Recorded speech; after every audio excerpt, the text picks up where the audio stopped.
Ini jalan jadi anak lokal keren. Buka umkmfest.bca.co.id, terus klik belanja. Pilih dulu kategorinya, lalu cari yang sreg di hati. Isi data diri, biar nggak ada kesalahan yang bikin penyesalan. Lengkapin alamat, biar kerennya nggak salah alamat. Ada diskon hingga 50% dan gratis ongkir. Pilih metode bayar yang kamu mau. Cek sekali lagi, lalu bayar deh. Fix no debat, kamu sah jadi anak lokal keren. Kalau mau ikutan keren, langsung aja ke umkmfest.bca.co.id.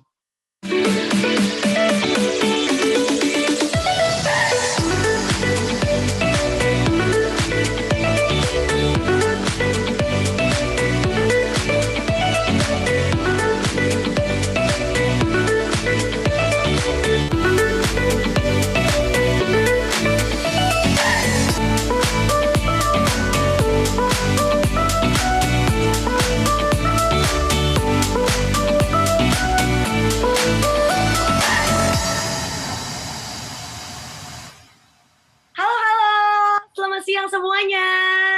Assalamualaikum warahmatullahi wabarakatuh. Selamat siang, bagaimana puasanya di hari ini, good friends?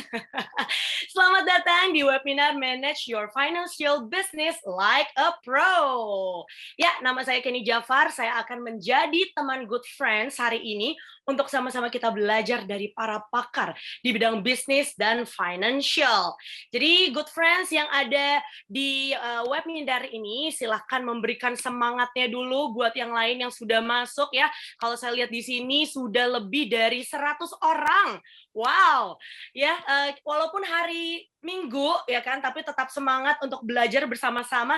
Ya iyalah, soalnya kalau mendatangkan pakar-pakar di bidang bisnis dan financial biasanya kan mahal tuh. Tapi karena ada di acara UMKM Fest ini semuanya gratis. Luar biasa. Kasih tepuk tangan dulu buat BCA ya.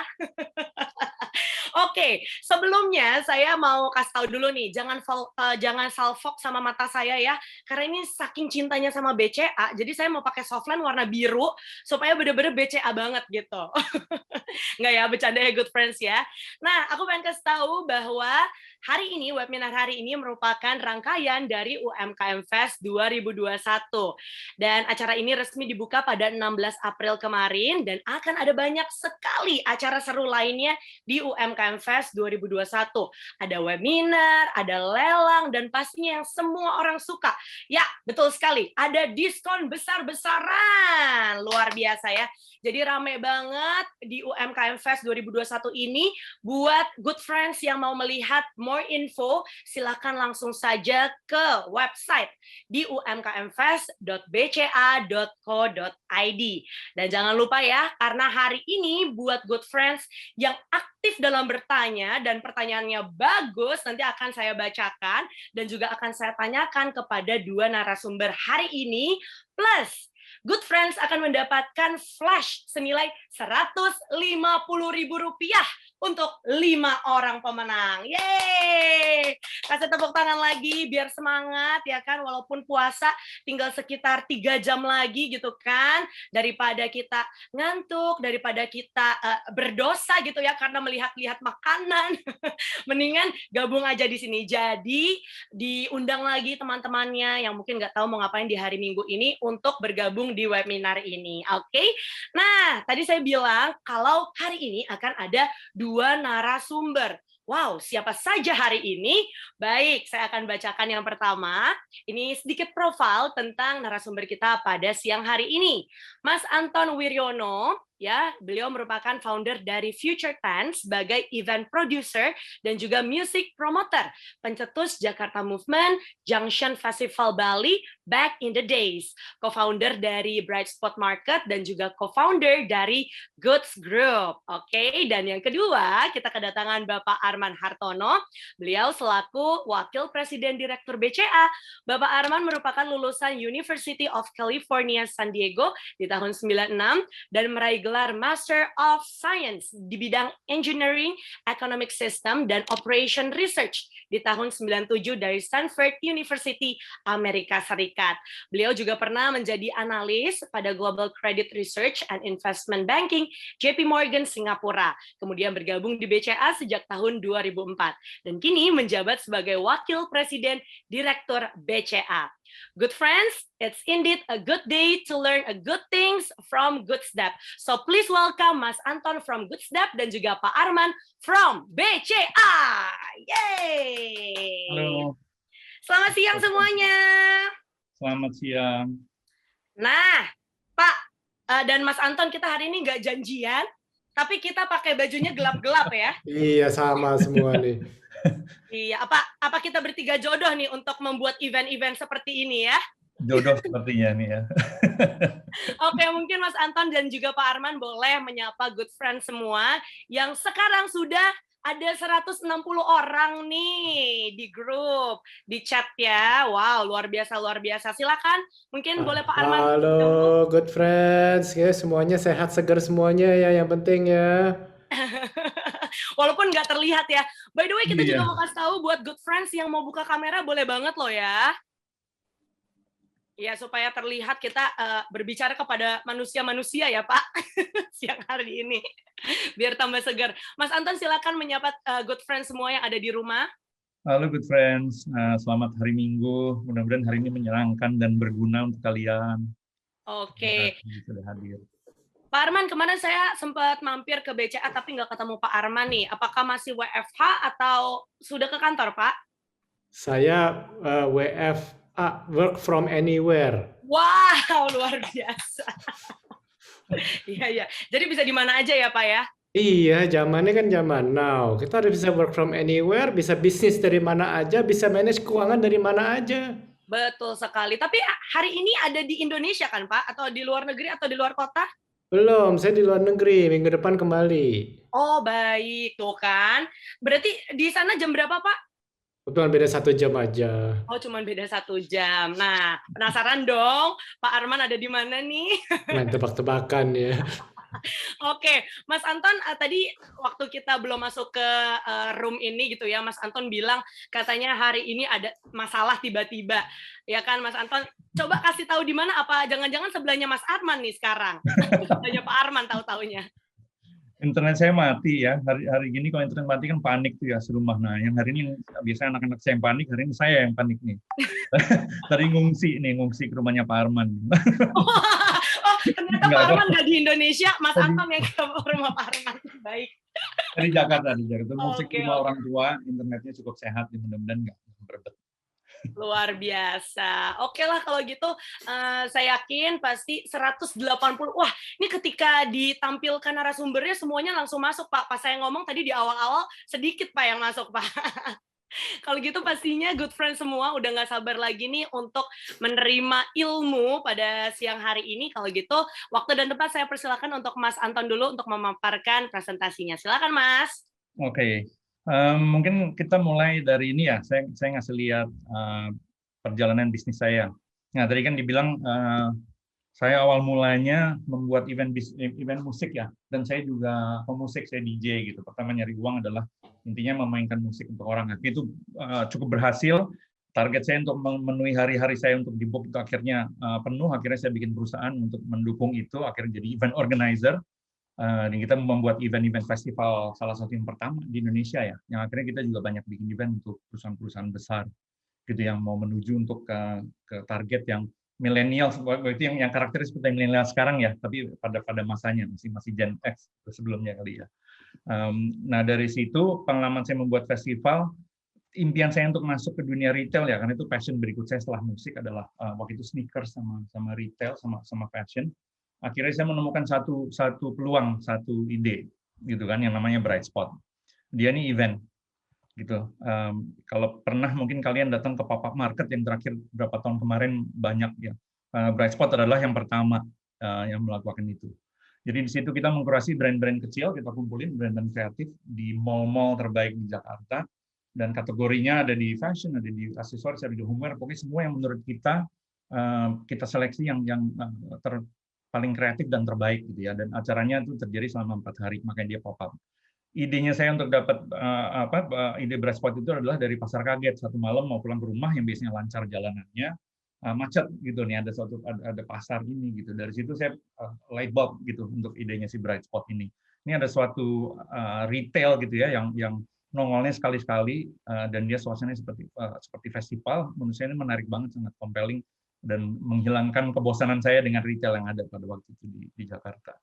Nah, pas kita ditawarkan satu acara untuk musik, karena background saya di musik tadi ya. Saya bilang saya ada ide yang beda nih, festival juga tapi bukan musik, musiknya ada gitu. Tapi ini festival of creative products dan saya rasa cocok banget untuk mall. Ini tahun 2009.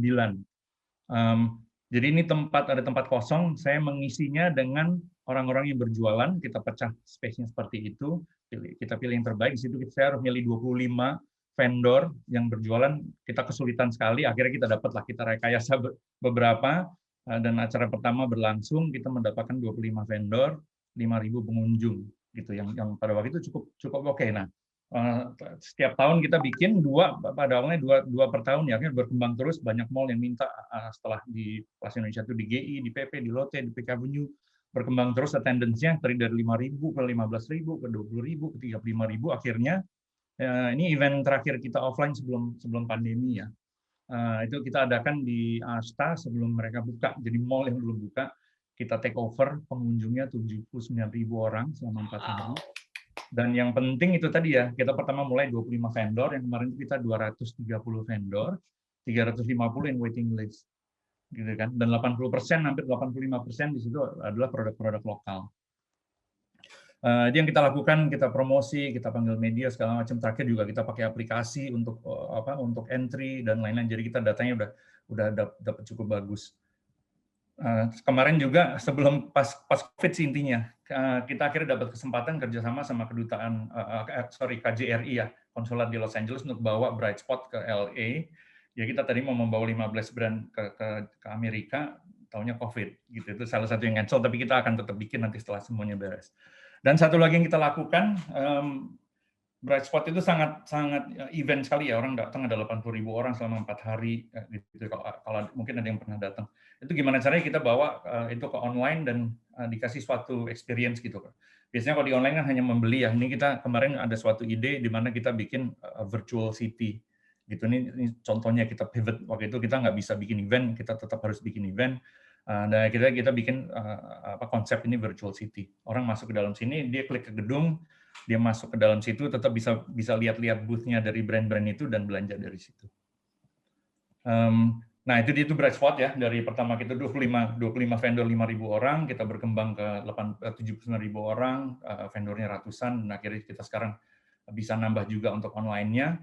Kedepannya kita semua event online kita akan ada layer online-nya juga, event offline-nya ada layer online-nya juga gitu. Dan kita siap untuk apapun kedepannya, tapi juga event offline yang tadi yang datang 80.000 orang, kalau ada online-nya kan yang bisa lihat juga lebih banyak orang lagi.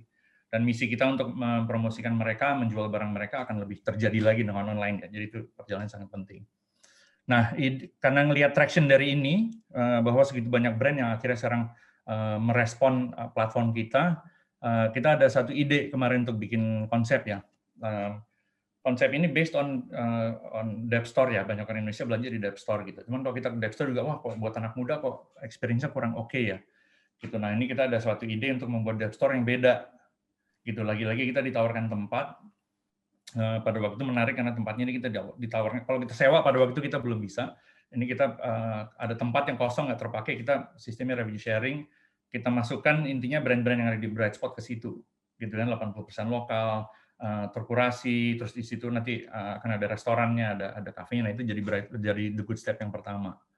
Yang terjadi adalah itu di lantai, mungkin lantai Plaza Indonesia yang not a good floor gitu, di situ banyak yang bilang bukan lantai yang bagus, tapi di situ kita mendapatkan traffic tertinggi di semua retailer di Plaza Indonesia. Nah, salah satu yang alasannya itu adalah ya satu barang-barangnya yang semua nggak ada di mall itu, dan saya rasa karena memang 80% lokal ya.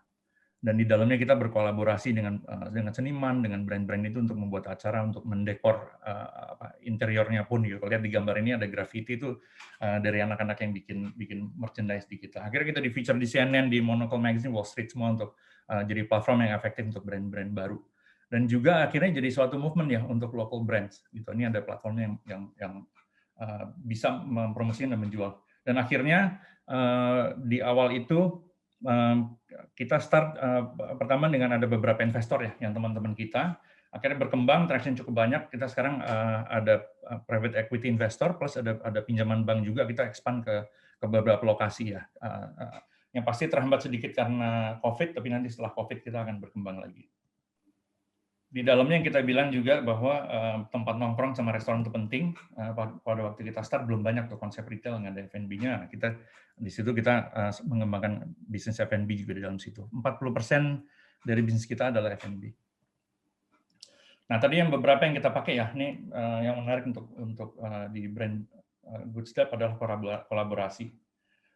Yang pertama kita lakukan dengan Universitas Indonesia, itu kita laku sekali. Jadi UI dulu banyak bikin merchandise, IP dia nggak pernah dimonetize, kita actually officially license dari dia dan kita jual, lakunya bukan main. Terinspirasi loh waktu itu karena saya ngambil kelas di Stanford, kita ke bookstore-nya untuk beli oleh-oleh. Nah di situ ternyata 3/4 dari bookstore adalah pakaian gitu yang di license dari Stanford. Itu idenya saya bawa ke sini. Akhirnya berkembang sama Indomie, sama orang tua, sama segala macam, sama rumah makan sederhana. Ini ada satu yang menarik, kita kerjasama dengan Swallow, kita bikin sandal Swallow, limited edition. Itu kita jual 79.000, akhirnya 200 orang ngantri ya waktu itu di Pacific Place. Dan itu di resell dengan harga 400.000, 450.000 gitu. Jadi artinya barang lokal, barang yang kita pikir juga barang biasa, kalau di-treat dengan baik, kita pakai marketing yang baik, kita plan dengan baik, itu bisa jadi sesuatu yang sangat valuable. Nah, ini ada kolaborasi berikutnya yang kemarin baru kita announce, yaitu sama Garuda. Ada beberapa collab sama Garuda, kita ambil logo-logo yang lama, ini jadi kolaborasi the next one yang menarik, nanti akan ini. The Good Step pun berkembang, bahwa kita juga jual di online, dari website kita sejak 2012. Sekarang itu jadi big part of our sales, kita juga baru introduce aplikasinya, untuk memudahkan dan mendapatkan data yang baik ya oleh customer kita, dan kita bisa lebih targeted dengan kurasi dan offernya ke mereka. Sama juga untuk exposure. Nah, mungkin ini salah satu tandanya ya bahwa kelihatannya kita we've been doing the right thing dengan brand kita ya. Ini kita jual tote bag yang berlogo The Good Step, dan pada satu waktu ada mentor saya bilang, Ton, kamu tambahin Jakarta gitu kan. Nah, itu saya tambahkan Jakarta di bawahnya. Nah, tote bag ini sekarang sudah terjual hampir 600.000 unit. Gitu. Kalau marketer bilang, oh ini udah bikin tote bag dijual, dapat profit dari situ, plus semua orang yang pakai itu mempromosikan brand kita gitu. Nah, untuk saya yang penting adalah artinya orang-orang yang pakai tote bag ini dia bangga karena brandnya ada di situ ya. Jadi kelihatannya kita dengan semua yang kita kurasi, kita pilih, kita selektif, dan kita hati-hati dengan perkembangannya semua, dan mungkin kita manage to scale sampai segini, akhirnya ini suatu brand yang mungkin berarti untuk banyak orang gitu. Sampai ya tandanya ada tote bag ini yang terjual sampai 600.000 unit gitu. Nah di situ mungkin message-nya adalah gitu ya. Saya kemarin mulainya dari memainkan musik, akhirnya bekerja sama dengan beberapa co-founder. Kita ada suatu ide yang berbeda gitu ya, dan kita tahu ada sebuah marketnya besar. Dan dengan bantuan dari investor, dari bank juga untuk pinjaman untuk berkembang, kita sekarang ada suatu bisnis yang bisa menghidupkan 500 orang gitu, dan membuat senang jutaan orang setiap tahunnya gitu, dan message-nya adalah kamu juga bisa gitu. Nah itu ceritanya dari Good Step. Ya, thank you. Wow, luar biasa. Keren banget. Pak Arman sudah punya tote bag-nya? The Good Step. Wah, belum punya tuh. Saya kirimin. Minta dong. Boleh minta tuh. Pasti saya kirimin. Baik. Nanti bikin yang limited edition sekali Pak, buat Pak Arman. Yang cuman Pak Arman yang punya ya? Pak Arman yang punya, di customize. Oke, sebelum kita lanjut, karena saya banyak sekali pertanyaan dan pastinya yang nggak mau kalah adalah good friend semua yang di sini. Karena belum saya buka saja, sudah ada pertanyaan. Tapi kita tahan dulu, kita kumpulkan beberapa pertanyaan. Nah, saya mau mengingatkan buat good friend semua yang hari ini bertanya, 5 pertanyaan terbaik nanti akan ditanyakan dan juga akan mendapatkan flash senilai Rp150.000. Nah, pertanyaannya silahkan dimasukkan ke kolom Q&A ya. Jadi ada kolom khusus kalau buat good friend yang pakai PC atau laptop itu ada kolom Q&A di bawah. Atau kalau misalnya good friends pakai handphone itu ada kolom Q&A di bagian atas ya. Jadi langsung di situ saja supaya terkurasi dengan baik. Nah, Mas Anton, sebenarnya aku adalah gini, kalau misalnya pakai barang-barang good step gitu ya, berasanya langsung jadi kayak anak zaman now dan anak selatan. Ya, quote unquote jadi kayak wah gue anak selatan banget nih gitu kan. Nah, saya tuh inget banget sampai sekarang bahkan Asta kan belum ada 1 tahun dibukanya ya Mas ya. Tapi tuh Asta itu sangat teringat-ingat dengan Bright Spot gitu. Jadi kalau misalnya ada apa-apa, oh mallnya Bright Spot, malah taunya mallnya Bright Spot daripada Asta gitu kan. Iya benar emang karena sebelum mallnya buka ya kita intinya itu kemarin bukan pop up market lagi, itu kita bikin pop up mall gitu kan. Yap. Tapi itu tandanya gitu, movementnya local brands ini udah segitu kuatnya kita bisa mengisi satu mall. Betul. Gitu untuk 4 hari dan brandnya bagus-bagus semua, makanannya juga ramenya bukan main gitu kan. Iya.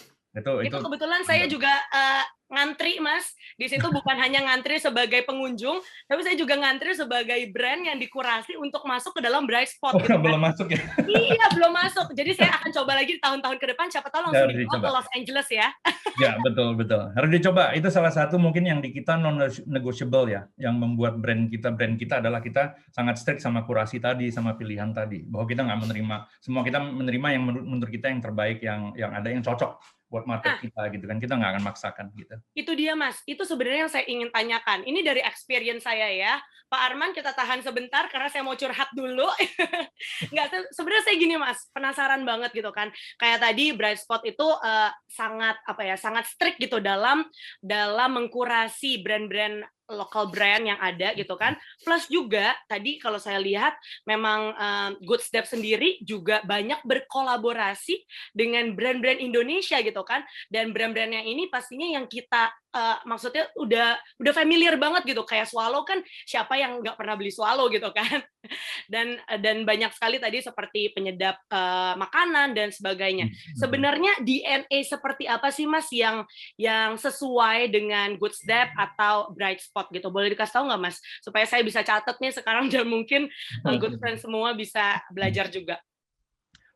Ada banyak hal. Ini yang sering ditanyakan ke kita ya, titik-titik kurasi itu apa aja. Kalau saya bilang emang mungkin 3/4 mungkin bisa kita tulis lah ya, gitu. Yeah. Mungkin dan 1/4-nya kebanyakan tuh mungkin intuisi dari tim kurasinya atau chemistry dari mereka ya. Karena kan bisnis fashion itu bukan bisnis yang gampang ya dibanding sama makanan.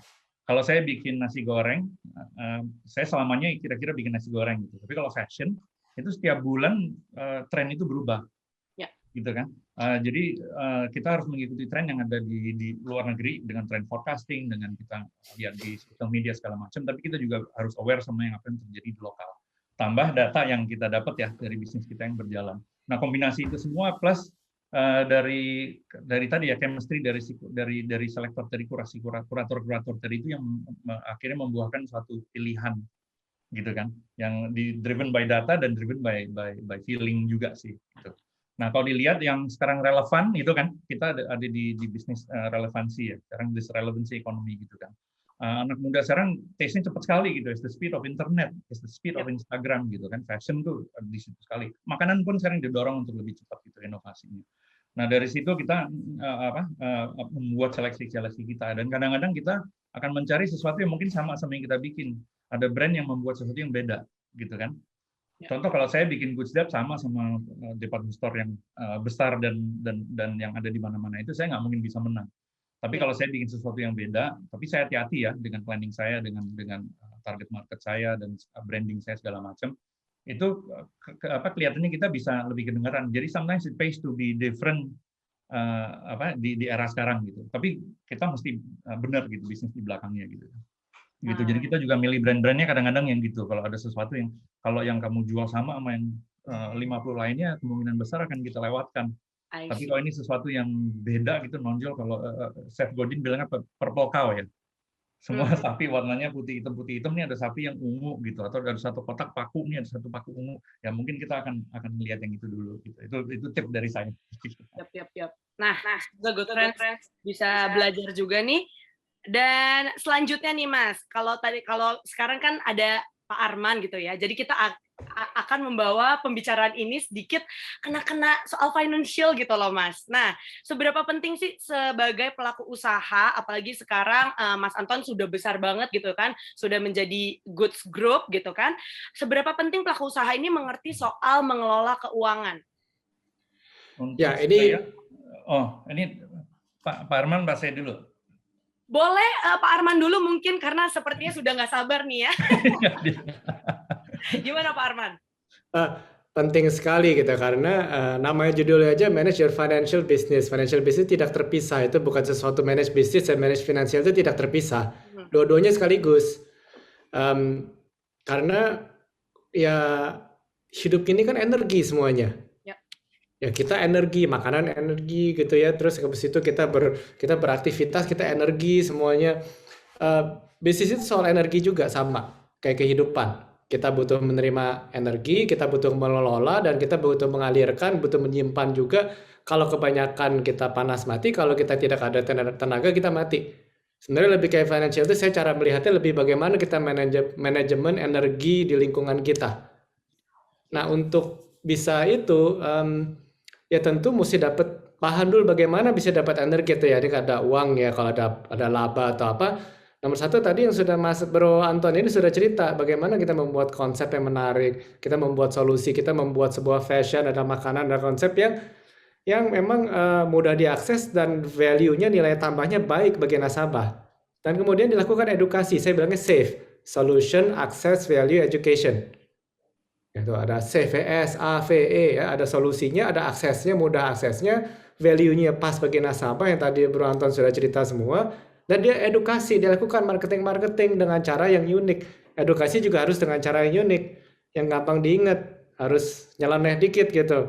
Kenapa harus pakai, kalau KFC pakai ada gambar orang tua dari Amerika, kenapa saya nggak bikin ayam goreng saya pakai foto kakek saya aja? Kakek saya udah meninggal, pakai foto dia juga nggak apa-apa, dia pasti boleh lah gitu ya. Harus ada sesuatu yang menarik bagi nasabah dong. Nah itu akan mendapatkan kita kalau memang benar cocok, energinya masuk. Nah habis itu dikelola. Harus kita bisa namanya, saya bilang SRI, simpan ya, atau save, reserve, invest. Kita harus bisa simpan energi, kita punya cadangan. Kenapa punya cadangan Pak? Ya nggak tahu situasinya bagaimana. Memangnya pasti kita bikin tadi Bro Anton bikin acara, bikin sebuah konsep pasti jadi? Belum tentu loh. Bisa aja wah butuh adjustment, salah-salah dikit, butuh modal, butuh tenaga, butuh reserve, dan begitu kita butuh investasi. Juga ini kita butuh investasi di manusianya supaya timnya jadi kuat, kuratornya jadi kuat, butuh invest di marketing, butuh invest di teknologi baru, bikin aplikasi dan lain-lain. Jadi sering cuman simpan, reserve, invest. Itulah manajemen keuangan secara besaran. Wah, pertanyaannya pendek, jawabannya jadi panjang, gimana dong? Nggak apa-apa, keren Pak. Tadi apa aja Pak ininya, singkatannya Pak? Ada singkatannya yang pertama-tama tadi SAVE ya, SAVE, ada solutionnya, ada aksesnya, mudah diakses. Aksesnya harus gampang, kalau ada solusi bagus, tapi terus mau dicari yang susah gimana? Nah itu yang Bro Anton lakukan, dia banyak nih merek-merek di Indonesia, teman nggak tahu aksesnya gimana. Dia punya konsep bagaimana nih ya merek-merek lokal dia bikin supaya aksesnya gampang. Nah itu kan akses. Nah, bisa ada value-nya, ada nilai tambahnya, memang ini cocok bagi nasabah. Dia sudah analisa, ini trennya cocok, ini makanannya cocok, ini semua minumannya cocok. Dan kemudian diedukasi ke nasabah. SAVE, SAVE. Ya, untuk manajemen keuangan internal tadi SRI, SRI, gampang kan? Ibu Sri. Kan Ibu kan Menteri Keuangan kita Ibu Sri Mulyani, gampang kan Sri. Iya betul. Harus gampang tuh, harus bisa save. Harus ya Pak. Ya bisa saving atau simpan, ada reserve, dan beranilah invest. Kalau nggak berani invest nggak bisa. Saya kenal tuh nasabah-nasabah yang dia punya bisnis bagus tapi semua disimpan, nggak pernah invest lagi, nggak berkembang bisnisnya. Dia nggak berani invest soalnya, nggak kemana-mana. Ya. Dan kalau yang pertama-tama tadi kalau mau menyimpan bagaimana gampang ingat nama saya. Asal rajin menabung Anda nambah duit itu Arman. Itu singkatan juga nama saya. Ya, ingat ya. Luar biasa nih Pak. Pak nggak bisa bikin singkatan atas nama saya atau atas nama Pak Anton, Pak? Nanti saya pikirin ya. Lagi dibikinin sama dia. Oke. Nah, kalau Mas Anton sendiri gimana, Mas? Mas kan pelaku bisnisnya nih. Tadi aku suka banget sama yang Sri itu salah satunya adalah invest gitu. Apakah betul itu adalah langkah-langkah yang dilakukan sama Good Step juga? Benar, itu benar sekali. Tadi pertanyaan pertamanya adalah penting apa enggak financial planning tadi ya. Penting sekali. Emang mungkin yang kalau saya contohin tadi yang kita lakuin itu sangat seru ya. Kita kerjasama dengan seniman, kita bikin hal-hal yang kreatif dan seru. Tapi ini sebisnis gitu kan. Kita ada tanggung jawabnya lah. Tanggung jawab ke pegawai kita, tanggung jawab ke investor, sama juga untuk peluang untuk mengembangkan brand ini tadi ya, untuk jadi impactful lah ya. Kalau platform kita kan sudah membantu ratusan brand ya. Yang tadinya orang belum tahu sekarang jadi banyak yang tahu. Ada beberapa brand itu sekarang mulai di kita dia cuman sewa satu stand, sekarang udah ada di 13 toko gitu. Ada yang satu stand sekarang udah di 27 toko ya untuk brand makanan gitu dan lain-lain. Ya intinya itu mesti hati-hati dengan planningnya gitu. Dari awal saya juga tahu waktu kita bikin kalau event mungkin lebih gampang ya. Saya nyewa tempatnya gitu atau dikasih tempatnya. Saya harus ngebagi-bagi tempatnya untuk saya sewakan ke orang-orang gitu. Waktu awal saya uangnya belum ada gitu untuk bisa ngedress up dengan baik. Jadi sih intinya ngasih lahan doang. Jadi orang nyewa ke kita gitu kan. Nah, tadi kan kita lihat 25 lot tadi ya yang kita sewakan segini harganya. Kita mesti tahu tuh cost-nya kita in total untuk bikin produksi itu berapa gitu kan. Misalnya per booth-nya 2 juta kita sewakan kali 25 itu menghasilkan berapa. Cost kita nggak boleh di atas itu kan. Kalau nggak kita akan rugi. Kalau rugi, kita nggak mungkin akan bikin seterusnya. Mungkin bikin 1-2 banyak sih yang mau mau nekat gitu yang penting, tapi nggak akan sustain gitu. Nah, habis itu nanti masuk ke Good Step karena dia udah buka terus-terusan itu lebih ini lagi ya, lebih serius lagi, ada investornya, kita ada pinjaman bank.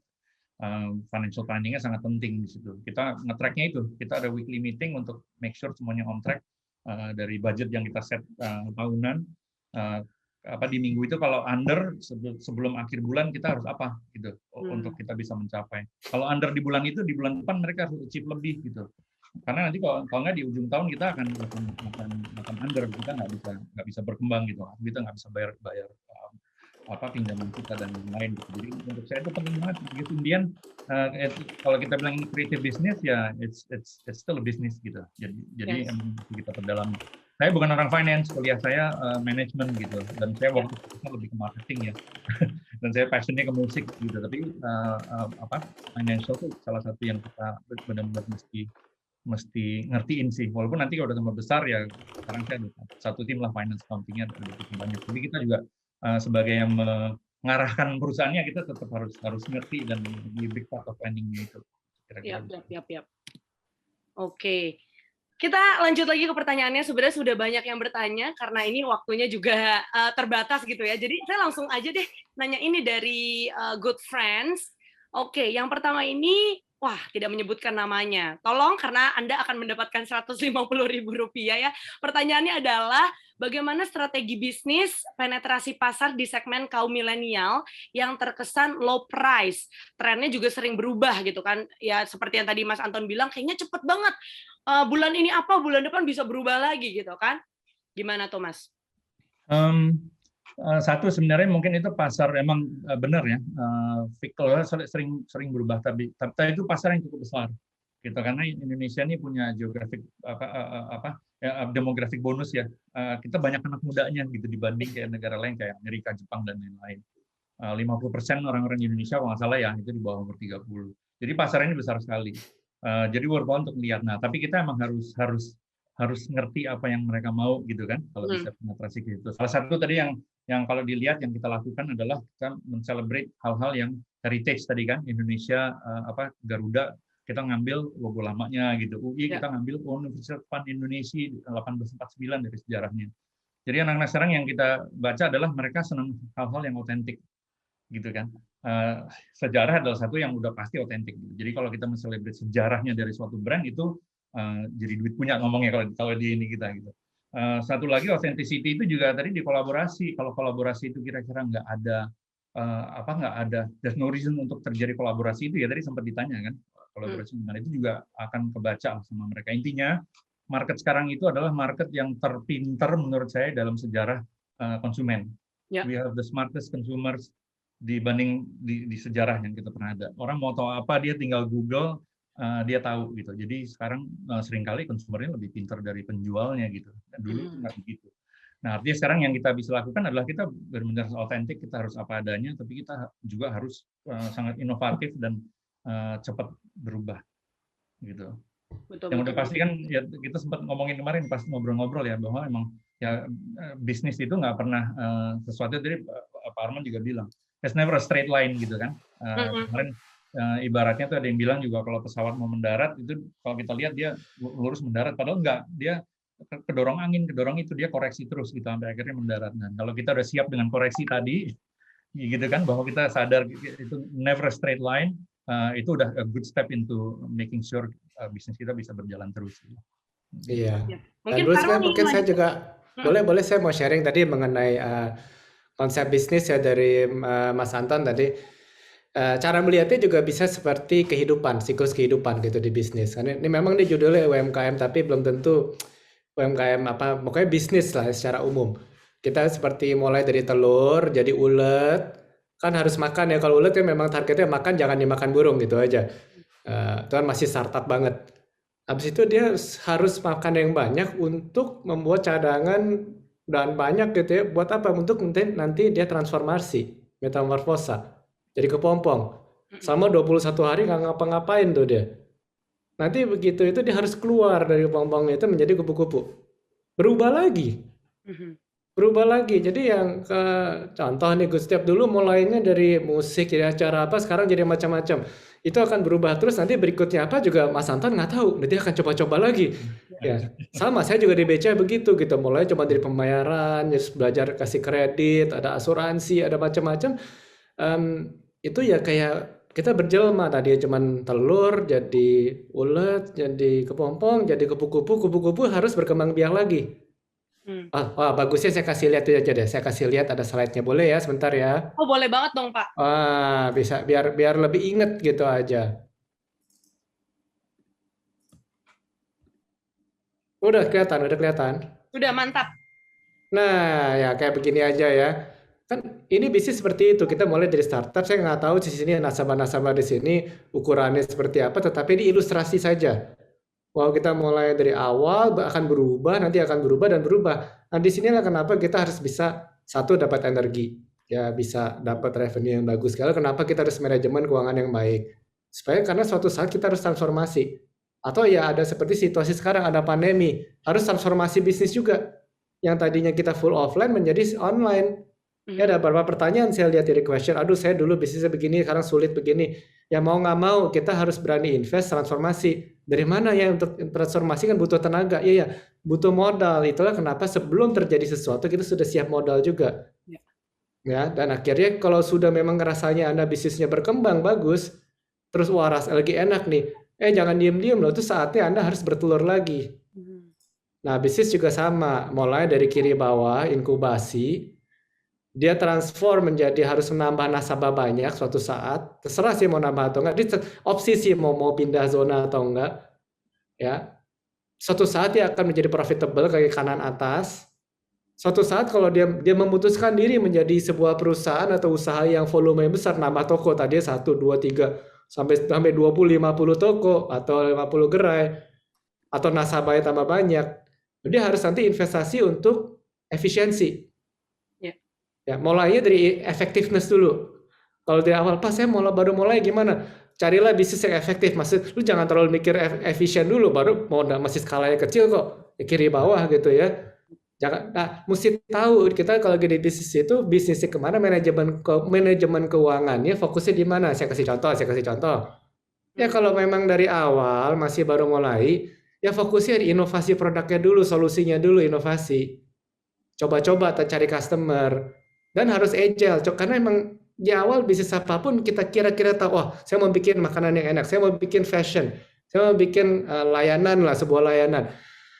Ide boleh bagus, tapi akhirnya harus latihan, dicoba latihan, dan nggak bisa kita latihan dari belajar berenang di kelas nggak bisa, harus nyemplung ke kolamnya. Dan memang harus berulang-ulang ya kita berenang, maju ke sana ke sini, berenang di kolam renang, akhirnya berenang di kali, berenang di danau, berenang di laut. Nah, tambah tuh jumlah nasabah harus tambah, naik ke fase berikutnya, tambah tuh nasabah. Kalau nasabahnya nambah dan memang cocok, revenue akan bertambah. Sampai suatu saat kalau revenue baik dia akan profitable. Ke sebelah kanan lagi, kanan atas. Kalau sudah profitable, pastikan nasabah itu harus engage, dia loyal dengan kita, jangan dilepas tuh. Kalau yang di kiri bawah belum tahu nasabahnya bagaimana. Kalau di kanan atas udah tahu nih, kenal nasabah-nasabahnya nih, simpen tuh data, jaga tuh hubungan. Ya sudah engage tuh namanya. Ya, dan kembangkan lagi komunitasnya. Nah, itu yang dilakukan oleh Good Step ini, dilakukan oleh Mas Anton. Dia grow komunitasnya, maka itu nambah puluhan ribu orang tiap kali datang. Dan kalau udah begini, dia sudah pikir bagaimana supaya tiap kali mengadakan juga efisien kan. Nah, pikirlah pakai aplikasi, otomasi, pakai mesin lah. Harus dipikir cost per unit, cost per prosesnya, berapa lama untuk serve-nya. Aduh nih ngantrinya panjang, bagaimana supaya cepet ya pelayanannya, pakai analisa dan lain-lain, baru di kanan bawah. Nah, udah begini dia akan berkembang lagi. Ada yang namanya juga bisnis, transformasi lagi berkembang.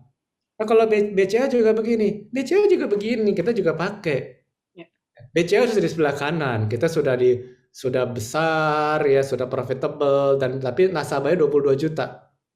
Wah, harus efisien dong. Bagaimana kita cost per serve-nya lebih kecil, ya lebih efisien bagi nasabah, lebih cepat, semua better, cheaper, faster, safer.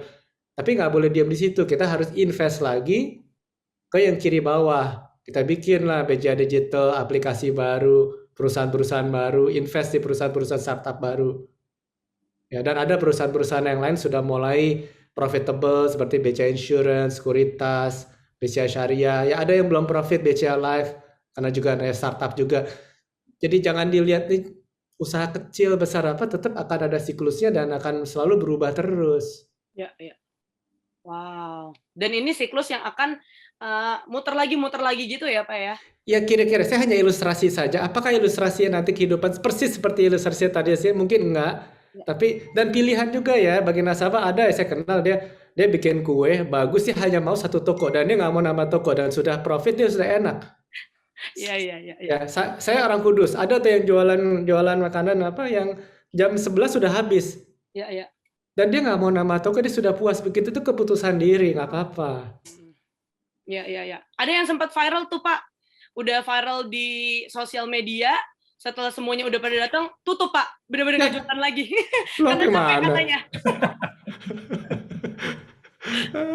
Oke. Orang kepuasannya beda-beda ya bener. Iya, kan beda-beda. Ternyata nggak semua orang mau mencari cuan ya Pak ya. Oh, kalau cuan sih harus lah gitu, tapi kan apa ya, tujuan hidupnya berbeda dan itu pilihan. Jadi saya nggak selalu bilang lebih besar, lebih bagus, bagaimana, enggak sih. Ya, oke. Kita lanjutkan lagi ke pertanyaan berikutnya. Ini pertanyaan dari Irwin Santoso. Hai Mas Anton, Pak Arman, mau bertanya bagaimana mengatasi banyaknya bisnis yang berjalan sekarang, contohnya The Good Debt, dan diseimbangkan dengan pengeluaran financial-nya, dan juga dihubungkan dengan permasalahan pandemi ini. Sekali lagi ya, mohon maaf. Bagaimana mengatasi banyaknya bisnis yang berjalan sekarang dan diseimbangkan dengan pengeluarannya dan juga dihubungkan dengan permasalahan pandemi ini. Silakan mungkin Mas Anton dulu. Oke. Pertanyaan yang bagus ya. Ini pandemi ini memang benar-benar kemarin testing banget ya buat orang banyak. Nggak ada, sebenarnya mungkin nggak ada yang prediksi bahwa ini akan terjadi. Tapi tambah-tambah tuh pelajarannya untuk ada financial planning ya, sama risk management gitu. Bahwa mungkin kemarin kalau kita bilang kita harus punya uang 3 bulan cadangan gitu kan untuk bisa survive gitu kan. Taunya ini kita sudah 1 tahun gitu. Yes. Tapi artinya dari cadangan itu kita nggak cukup. Awalnya masih optimis nih, kita bisa tanpa merubah apapun gitu kan. Dan akhirnya harus taunya berkelanjutan dan banyak harus kita rubah lah secara spending kita dan lain-lain. Yang pasti banyak cost yang harus kita pangkas. Untungnya kalau untuk di retail yang ada di mall seperti saya, dari landlord mall banyak yang membantu gitu dari sisi sewa gitu ya. itu kebantu. Jadi sebenarnya kalau dilihat dari sisi EBITDA atau profitability kita, jadinya kita masih bisa we can weather the storm gitu. Nah, tapi yang banyak dilakukan juga kita pivot ke channel-channel lain gitu. Kalau nggak bisa di sini, tadi Pak Arman juga bilang kan kita berkembang segala macam. Percepatan digital ini terjadi nih di pandemi gitu. Yang tadinya kita sangat nyaman sama unit economics-nya dari offline retail gitu kan. Kita harus 30% penjualan online gitu. Tapi kita karena nyaman sama ini, kita kemarin nggak terlalu fokus untuk invest di sana. Nah, pas begitu pandemi hit ya kita untungnya udah siap, tapi kita baru mulai kita pindah ke sana. Dan itu akhirnya membantu kita karena shifting channel dari si retail kita yang tadinya mostly offline jadinya sebagian besar sekarang online gitu untuk kita bisa survive. Jadi banyak hal dilakukan secara cost, secara memaintain revenue sebisa kita ya di situasi ini ya. Kita harus adjust. Ya, itu tadi sih, it's never a straight line, ini benar-benar pelajaran tadi ya. Dan bahwa kita harus siap dengan segala macam inovasi yang bisa harus terjadi, dan itu harus terjadi dengan cepat ya. Ini benar-benar pelajaran gitu sekarang. Kalau di kita kira-kira begitu. Iya. Kalau dari Pak Arman sendiri gimana, Pak? Sama ya. Memang akhirnya di hidup itu manusia apa sih ya, kadang-kadang kita lupa gitu kalau dengan situasi sama terus gitu ya, kayak bisnis kita sukses terus berbahaya sekali, nanti kita lupa diri jumawa gitu kan. Itu yang justru berbahaya. Kita lupa kalau di negara lain misalnya yang 4 musim kan, 4 musim itu pakaian beda-beda, musim panas, musim dingin, kan pakaian berbeda-beda. Ya pakaian berbeda-beda itu kalau bagi orang fashion kesempatan ya Mas Anton ya, kesempatan nih, ada fashionnya macam-macam gitu kan. Iya, jadi kalau misalnya kayak hari ini, saya lihat selama setahun ini, saya lihat fashion siapa yang bagus. Sebenarnya ya kayak Uniqlo dengan H&M masih oke tuh kelihatan, dan beberapa merek-merek lokal yang lain juga oke. Uniqlo saya dengar masih bagus sekali tuh Pak. Bagus, H&M juga bagus. Mungkin karena basics-nya dia. Iya. Sama masih ada yang menarik-menarik lah ini, dia kolaborasi dan lain-lainnya. Iya, dan beberapa makanan juga yang tadinya hanya lokal ya, ternyata dia bisa mengirim kemana-mana ke nasional sekarang. Karena dia transformasi. Ini ada beberapa pertanyaan, aduh situasi gini gimana ya? Ya kayak Mas Anton tadi, kita mau nggak mau harus transformasi jawabannya. Situasi berubah, harus transformasi. Memang transformasi butuh energi, butuh modal maksudnya. Kita sudah harus dari dulu menyimpan dan punya reserve, dan sudah invest, ketika ada perubahan apapun kita siap. Nggak tahu perubahannya apa. Tapi sudah kira-kira siap, bisa dunia ke arah online. Sudah dari 20 tahun lalu loh, kita sudah tahu dunia ke arah lebih online. Kalau dulu internet, Indomie telur kornet, ada internet habis itu. Saya penuh cari singkatan gitu di kepala saya kan. Ya. Golnya terakhir Kenny sama Anton ya Pak, jangan lupa ya Pak. Nanti deh saya pikirin deh. Saya pikirin bagus-bagus kok. Oke. Ya, tapi Pak, harus transformasi intinya. Ya, betul sekali. Soalnya saya ingat banget. Ya, Pak, tadi disebut ya, harus agile ya. Iya. Emang siap. Jadi emang yang skill yang kita harus punya, kita harus bisa agile. Kita harus cepat bisa berubah sama beradaptasi. Itu yang akan survive, yang seperti itu. Iya, saya juga ditanyain loh Ken gitu. BCA gimana dong? Oh BCA enak ya apa? Enggak. Kita juga pusing ketika terjadi pandemi, orang nggak bisa ke cabang, nggak segala macam. Bagaimana? Ya kita untung udah siap, ada online segala macam, ya sudah, pengembangannya online kita percepat aplikasinya, misalnya pembukaan account. Iya betul. Pembukaan account itu tahun lalu kita hanya 10-20% yang lewat pembukaan lewat mobile. Langsung ketika pandemi, aduh bagaimana ya, saya kirain pandeminya seperti 2002 ada SARS dulu, cuma di Hong Kong doang paling-paling. Nggak tahu satu dunia, mana kepikiran. Ya betul. Banting setir, aplikasi development, marketing arahkan ke online. Hari ini 50% pembukaan account kita di BCA itu sudah dengan online, dan jumlah pembukaannya tetap masih tidak turun dari tahun sebelumnya. Ya. Masih tinggi. Jadi malah pakailah kesempatan ini untuk menjadi opportunity. Yes. Jangan lihat situasi ini situasi susah aja. Kalau mikirnya gitu ya susah terus. Pakailah situasi ini adalah situasi transformasi.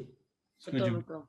Dan sebenarnya kalau ngelihat pandemi dulu tahun 1918, apa tuh Spanish flu ya dulu namanya ya. Setelah itu kan ada 1920s ya, Roaring 20s gitu kan. Ya, setelah dunia keluar dari pandemi itu ada roaring 20s, dan harusnya kita keluar dari ini akan ada roaring 20s juga ya, roaring 20s juga gitu. Jadi kita memang harus menyiapkan diri sekarang, dari sekarang gitu, untuk nanti dunia lebih baik. Ya, ya. Kecuali kalau kita hidup sampai tahun 3000, Mas Anton. Udah berubah, udah nggak 20s lagi. Oke, kita lanjut. Wah, ini kayaknya akan lewat, tapi nggak apa-apa karena seru. Jadi banyak yang bertanya juga nih. Selanjutnya, oh ya, by the way, saya pengen mengingatkan dulu untuk Good Friends, tolong bertanyanya di Q&A box, karena ternyata masih banyak yang taruh pertanyaannya di kolom chat gitu ya, supaya kita kurasinya juga lebih mudah. Jadi teman-teman boleh bertanya di Q&A box. Nah, selanjutnya ini dari Randy Sentosa. Pak Anton, di tengah pandemi ini justru ramai pemberitaan tentang kondisi sektor retail yang kekurangan cukup terpukul. Ya, bagaimana kondisi The Goods Debt? Apakah Pak Anton tetap ekspansif melakukan penetrasi pasar? Ya, benar, industri retail offline itu terpukul sekali ya. Tapi industri retail online itu indikasinya dia berkembang, gitu kan. Tadi jadi orang-orang yang udah siap presence-nya di online, mungkin social media following-nya bagus, seperti kita untungnya cukup cepat untuk kita pivot ke sana. Dan yang tadinya mungkin kita tidak ada di marketplace, sekarang kita masukin semua barang-barang kita di marketplace. Itu salah satu ininya ya, salah satu caranya untuk kita nge-pivot gitulah penjualan kita. Dan itu yang saya bilang tadi gitu, nggak lama dari sekarang harusnya ya, kalau vaksinasi ini berjalan dengan baik segala macam, kita akan mulai keluar dari masalah ini. Toh kalau kita lihat penjualan di beberapa minggu terakhir, sales di offline sudah mulai membaik. Nah, prediksi kita bahwa nanti setelah ini semua selesai, pandemi selesai, kita ngerasa bahwa orang akan kembali lagi di offline untuk belanja. Karena emang apalagi buat fashion sama buat F&B ya, experience yang belanja di offline itu masih belum bisa ngalahin belanja di online. Mungkin beda kalau kita belinya handphone dan lain-lain gitu kan, barangnya sama semua lah ya. Tapi kalau baju kan mau kita coba, kadang-kadang diskusinya sama si penjaga tokonya, sama teman kita, that experience itu orang akan tetap mencari. Nah, tapi kedepannya kita udah lebih pinter gitu, kita nggak akan terlena tadi dengan hanya jualan offline ya. Online-nya kita akan kita kuatin juga. Jadi yang tadinya mungkin online kita cuma 20% dari penjualan, ya kita gimana caranya bisa 40% online-nya gitu dibanding offline-nya. Jadi kalau ada apa-apa terjadi, itu udah ini. Toh sekarang orang-orang udah lebih terlatih untuk belanja online. Sampai orang tua saya pun juga sekarang udah pada bisa belanja online. Sekarang kalau ada yang bilang paket, perasaan nggak beli, tolong dicek dulu ke orang tuanya, karena mungkin kantong belanjanya lebih banyak daripada kita. Karena orang tua tidak mengenal tanggal tua ya, Mas ya. Tanggal berapapun. Tanggal berapapun belanja gitu ya. Kita bisa. Tapi menariknya gitu ya, Mas, walaupun kita masih di masa pandemi gitu kan, berarti orang ini tetap ingin fashion ya. Karena semuanya tetap berbelanja online, tetap beli baju, tetap beli celana gitu. Padahal kita nggak bisa kemana-mana juga waktu itu kan. Ya, paling buat ini ya, buat zoom seperti ini ya. Bener banget orang lagi. Ini basic needs lah ya. Habis makanan mungkin shelter ya, termasuk shelter kali pakaian ya. Kecuali nanti ke depan kita nggak usah pakai baju lagi. Nah itu ya, orang nggak usah beli baju lagi. Tapi so far kayak makanan sama pakaian gitu, it's a basic need. Tapi apapun lah ya, retail therapy itu kan it makes people feel good about themselves gitu. Itu kebutuhan mejeng namanya. Buat mejeng gitu kan. Apalagi anak muda kan selalu berekspresinya dengan pakaian, dengan pergi, dengan nongkrong sama teman-teman. Mudah-mudahan segera bisa kembali ke situ. Betul, karena saya ingat juga waktu pas awal pandemi, semuanya itu jual masker. Dari yang memang jual baju, sampai yang jual makanan, semuanya jual masker ya, Mas ya? Betul. Itu ya gitu, itu tadi ya, orang adaptasi gitu kan. Masker banyak yang, dan benar kita kemarin bikin masker, bikin berapa puluh ribu, laku berapa puluh ribu. Iya, gitu. benar. Tapi akhirnya semua orang bikin masker. Dan akhirnya pasar udah saturated dengan masker, akhirnya udah nggak terlalu banyak yang beli. Terus masker juga akhirnya speknya beda kan, tadinya yang pakai itu nggak apa-apa, terus gitu ya, gitu. Tetap harus ngebaca terus gitu. Ya, dari Pak Arman gimana Pak? Sama ya, semua harus tadi transform, dan penggunaan online offline itu berubah balansnya. Saya bisa kasih lihat data lagi nih. Saya harus, kalau gini-gini kasih lihat data aja deh, bentar ya. Aku seneng banget nih. Sekali lagi ya teman-teman ya, bertanyanya di Q&A box. Nah ini dia. Nih ya, kalau dilihat ya dari tahun lalu sampai sekarang, ini dari data kita nih, dari dalam kita coba pilah-pilah.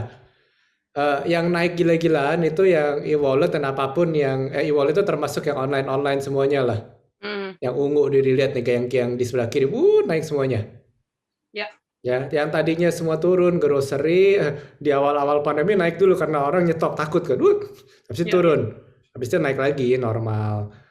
Yang ini behavior juga berubah. Betul. Orang nggak tahu pada main saham nih, yang hijau kanan nih. Iya. Lagi Gila-gilaan. happening ya, Pak. Lagi happening nih rupanya. Dan satu lagi belanja elektronik. Kripto ya. Lagi pada beli itu kripto. Belanja elektronik terutama Apple tuh kemarin yang baru apa tuh itu naik tuh. Set lihat ya ada gundukan bukit kuning ya di sebelah kanan ya. Itu Apple itu. Ya seperti jadi ya memang yang masih lebih susah nih ada beberapa nasabah tanya-tanya, sorry ya memang susah travel masih. Tetapi yang lain seperti fashion, saya belum kasih lihat yang data Maret dan April.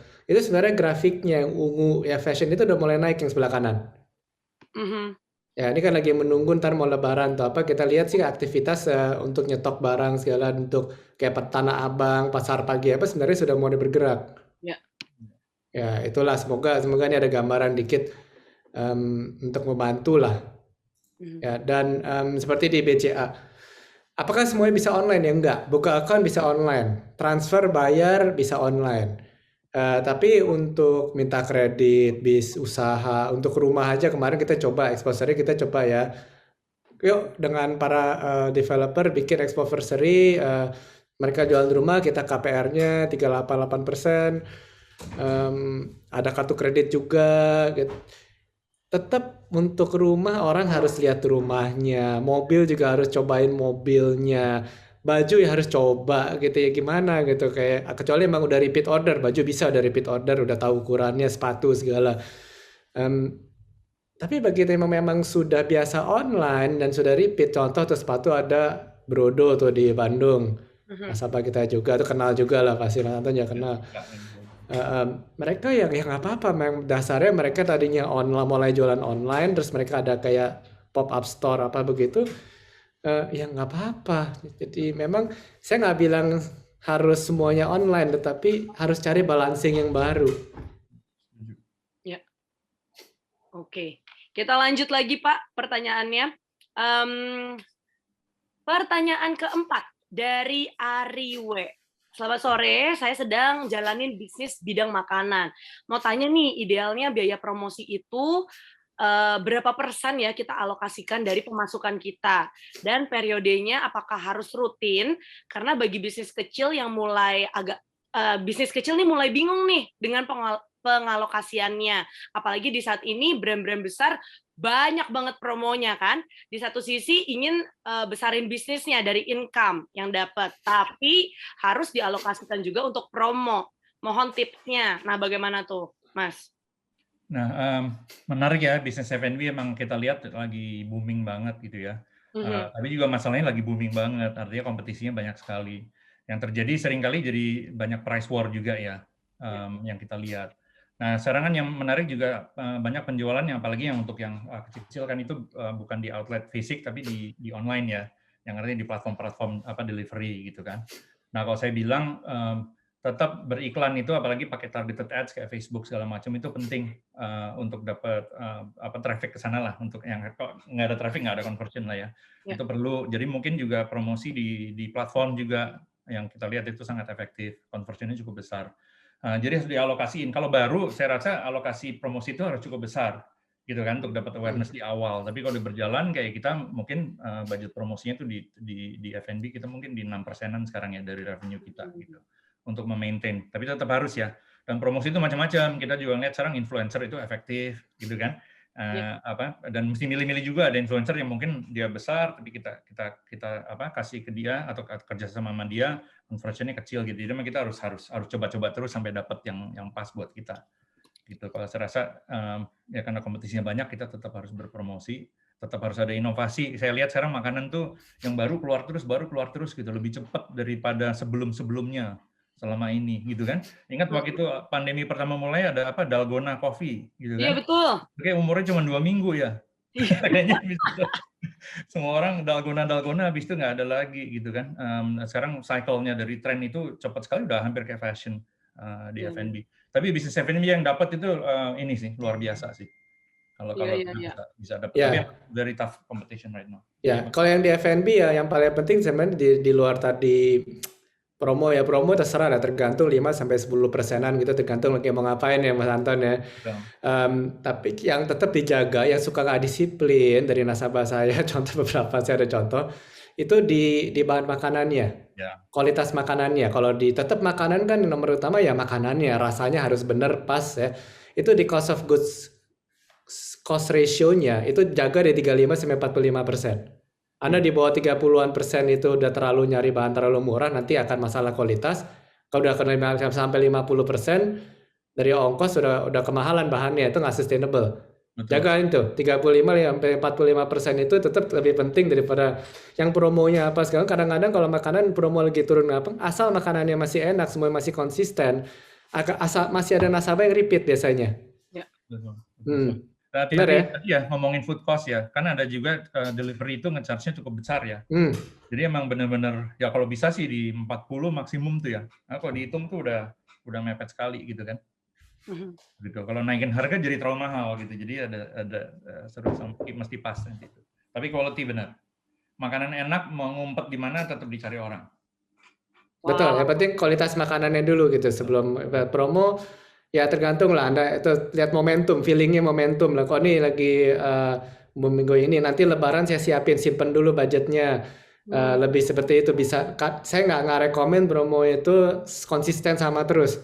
Anda harus siapkan ada momentum, biasanya begitu. Ya. Jadi. Tapi kalau yang cost of goods itu jangan main-main kalau di makanan. Oke, harus. Rugi nanti kita nge-scale sesuatu yang rugi gitu kan. Jadi. Oke, sepertinya ini akan menjadi pertanyaan terakhir karena kalau saya lihat secara cepat gitu ya, ternyata banyak juga nih yang bertanya tentang price war tadi gitu ya. Nah, kita menuju ke pertanyaan berikutnya. Ini dari Harvey Mulia. Semoga teman-teman yang bertanya tentang price war itu terjawab dengan jawaban dari Mas Anton dan juga Pak Arman barusan. Kalau Harvey ini bertanya, "Hai, nama saya Harvey. Saya punya pertanyaan. Kalau misalnya saya ingin memulai bisnis bersama corporate business, apakah saya harus membagi profit 50% ke teman atau bagaimana? Karena jika tidak membagi profit sebesar 50%, akan sangat mungkin jadi nggak enakan. Dan kalau kita bagi 50% profit ke teman, profit yang kita sendiri juga nggak cukup, karena harus bayar karyawan, listrik, dan lainnya. Nah, sebaiknya gimana nih, Mas? Kalau misalnya, mungkin maksud Harvey ini, kalau misalnya corporate sama teman gitu, beberapa yang masukin partneran ini maksudnya ya? Partneran, betul. Partneran sama temen ya. Mungkin modelnya jangan seperti itu ya. Jadi mungkin dibikinnya masuk lesnya masuk saham lah ya, gitu kan. Intinya ini jadi misalnya ada co-founder gitu ya. Masuk ke saham gitu. Jadi nanti profitnya yang terjadi setelah bisnisnya udah berjalan gitu kan. Di ujungnya nanti intinya sisanya berapa gitu, itu yang baru dibagi gitu kan. Mungkin bagi-bagi ini juga tergantung nanti siapa yang perannya lebih utama gitu di bisnisnya gitu kan. Bisnisnya itu yang perannya utama dia bisa lebih besar lah atau skop kerjanya dan lain-lain gitu. Jadi saya rasa mungkin caranya nggak gitu ya. Mungkin Pak Arman bisa lebih itu lagi tuh. Betul, paling ini kan soalnya kalau dalam ada kerjasama ya, yang prinsip yang dipegang itu prinsip fairness. Ya. Keadilan ya, dalam kemakmuran bersama gitu ya. Tapi kalau memang lagi susah ya susah-susah bersama, itu yang harus dipegang. Nah, namanya bisnis enak aja gitu, cuman mau enaknya doang nggak bisa. Ya kalau emang kita ada bisnis korporasi bersama-sama, benar Mas Anton, sebaiknya masuk modal benar-benar lah dengan cara pembagian yang benar secara keuangannya. Nanti kalau sudah ada hasil, sampai ada laba, baru masuk lagi. Kalau mau ada dividen ya dibagi dengan dividen. Kalau memang ada yang aktif, ada yang pasif, ada yang investor yang aktif, ya dia disesuaikan lah. Kalau memang dia digaji sesuai dengan perannya. Kalau ada yang pasif ya dia sebagai investor aja. Tunggu nanti kalau perusahaannya nilainya bertambah, dia mau jual atau dia mau menunggu dividen, apapun lebih fair.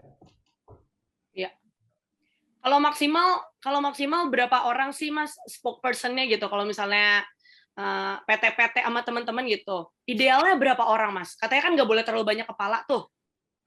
Iya, ya nggak ada batasannya sih sebenarnya ya. Tapi emang pasti kalau dari sisi misalnya kita bikin startup gitu, ada investor ngeliat kalau kita sendiri itu susah. Emang kita perlu ada co-founder gitu ya, co-founders. Ya artinya mulai dari 2 ya. Tapi saya ada beberapa perusahaan sebenarnya yang co-foundersnya taunya banyak tuh. Ada perusahaan software di Bandung gitu. Ada berapa puluh gitu kalau nggak salah.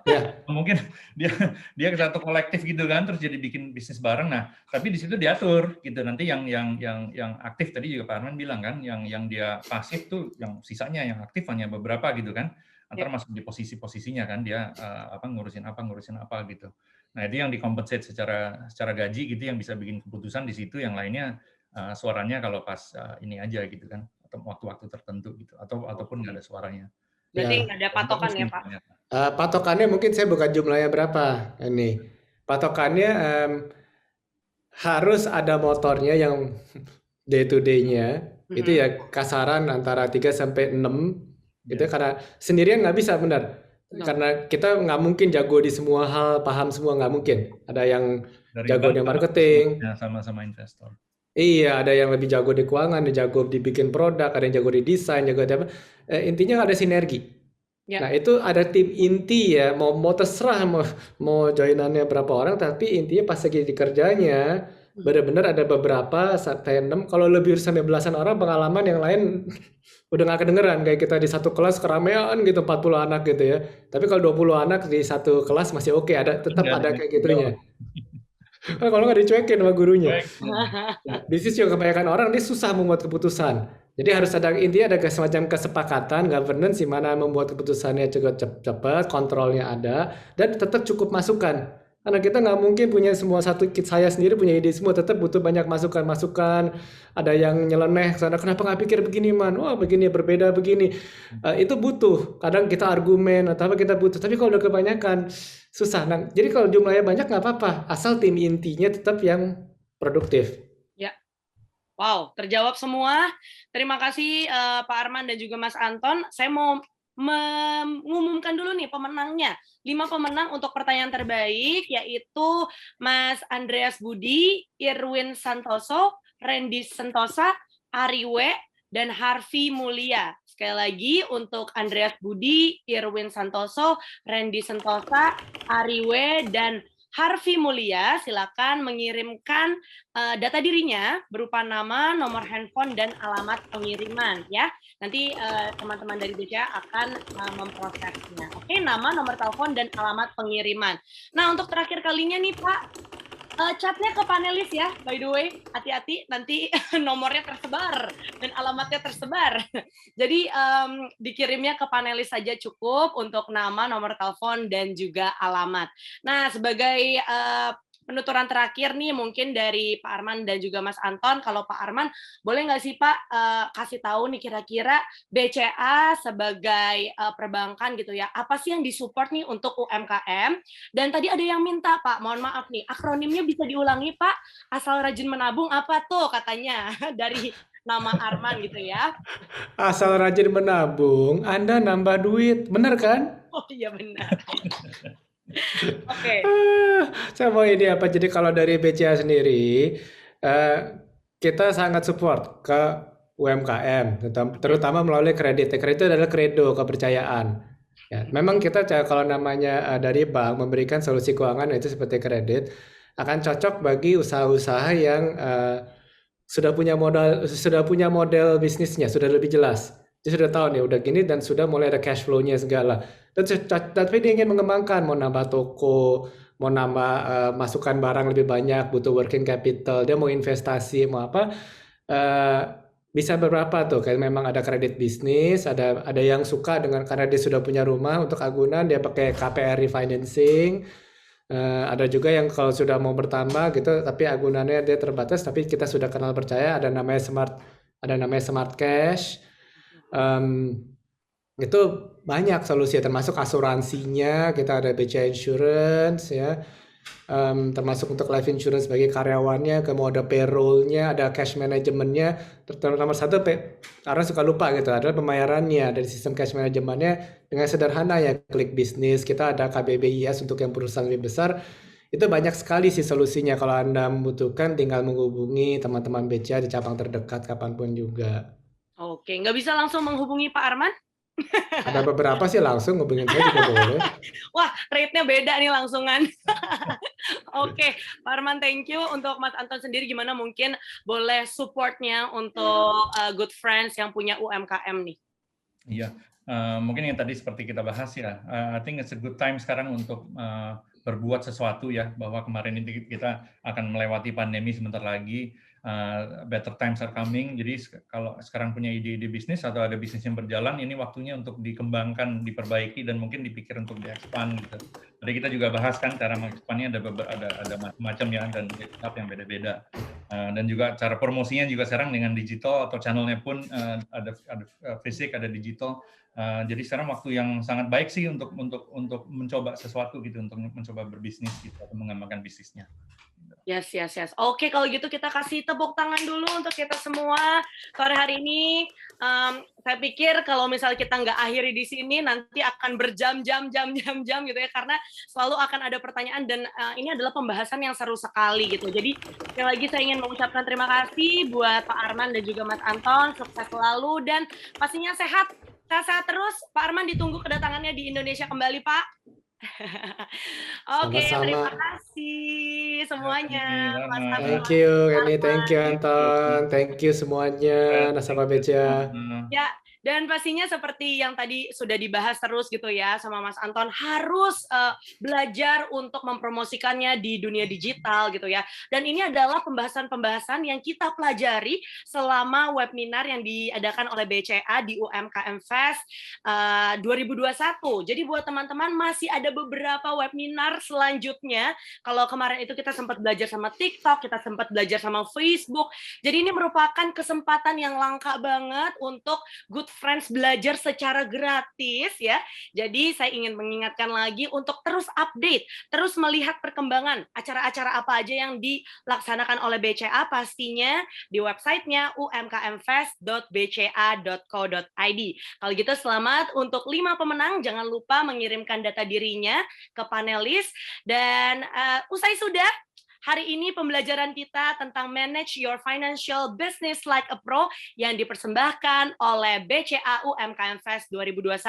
Saya Kenny Jafar, pamit undur diri. Sampai ketemu lagi di acara berikutnya. Assalamualaikum warahmatullahi wabarakatuh.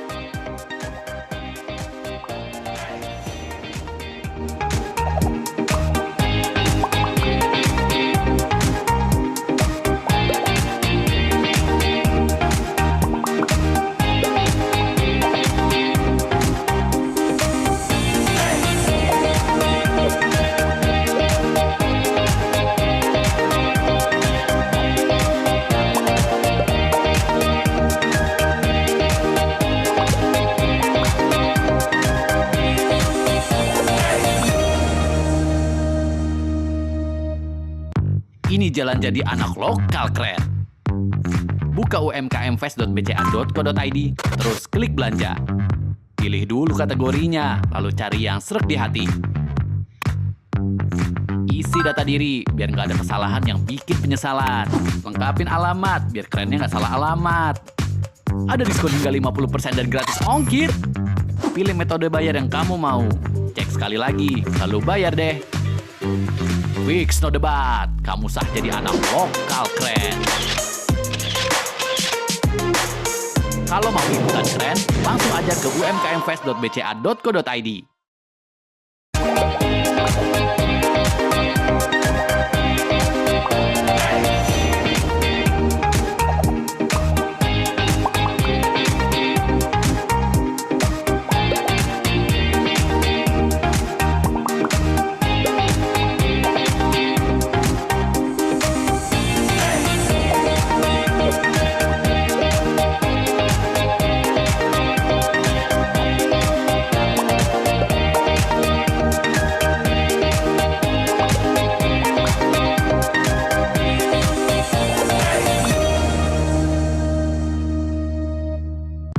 Ini jalan jadi anak lokal keren. Buka umkmfest.bca.co.id, terus klik belanja. Pilih dulu kategorinya, lalu cari yang sreg di hati. Isi data diri, biar nggak ada kesalahan yang bikin penyesalan. Lengkapin alamat, biar kerennya nggak salah alamat.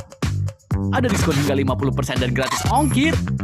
Pilih metode bayar yang kamu mau. Cek sekali lagi, lalu bayar deh. Fix no debat, kamu sah jadi anak lokal keren.